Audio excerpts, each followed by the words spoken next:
Starting with the name of Allah, the most beneficent, the most merciful. Respected teacher and my dear class fellows, I hope you all are doing well. My name is Sadia Akram and I am student of BS Chemistry. My course instructor is Professor Sadaf Javed from the UCP. Today the topic which is I am going to represent is mental health. So let's talk about mental health.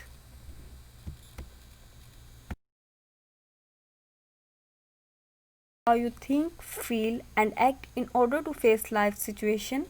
For example, how you handle stress, how you look at yourself, your life, and the people in your life. For example, how you relate to others, how you evaluate your options and make choices. For example, how you make decisions.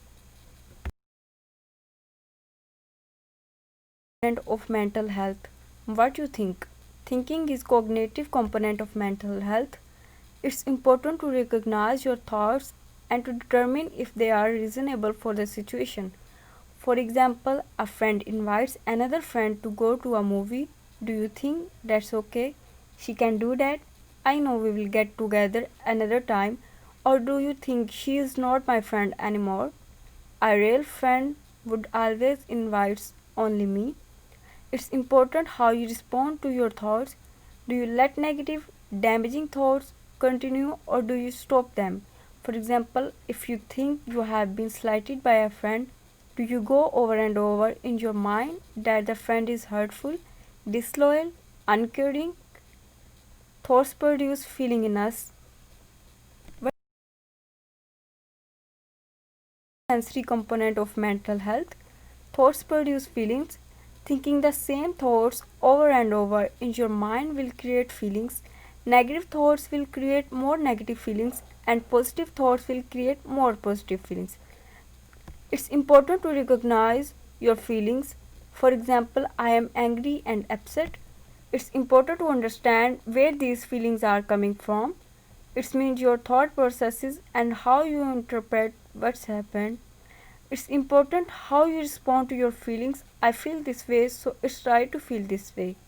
Ask yourself questions such as is this is the legitimate feeling that is appropriate for the situation? Behavioral component of the mental health, thoughts and feelings results in action. For example, you dwell in your mind about how your friend has slighted you until you feel really angry, and then you take an action as a result of your thoughts and feelings. Actions can be unhealthy.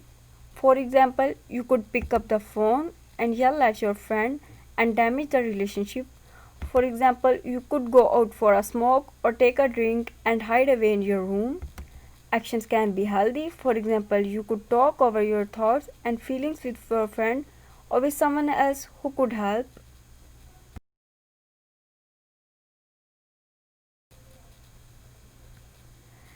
Thoughts, feelings, and actions have impact. Since you were a young child, you realized that your behavior had consequences. You touched a hot stove and were burned. You disobeyed a rule and were disciplined. Its impact to also realize that there are consequences to the way we think and feel. Why is mental health so important? Just a few reasons. Important because it affects your relationship with others.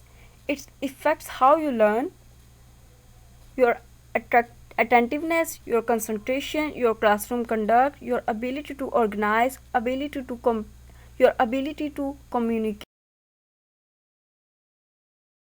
is also important because mental health problems can lead to other problems such as experimenting with drugs or alcohol, being sexually promiscuous, being hostile and aggressive, taking risk in behavior.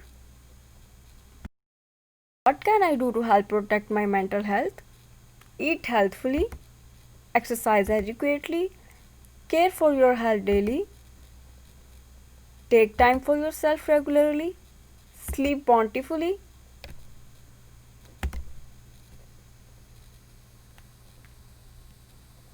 Manage stress diligently.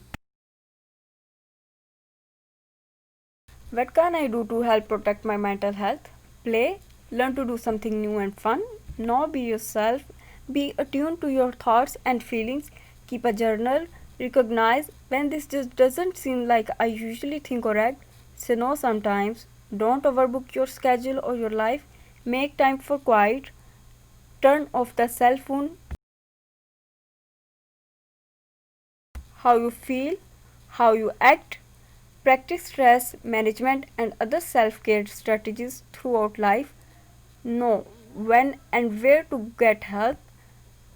Get help as soon as you suspect you need it. Get help from a trained counselor or through a medical referral. This is not the end. I want you to know that no matter where you are in life, no matter how low you have sunk, no matter how bleak your situation, this is not the end. This is not the end of your story.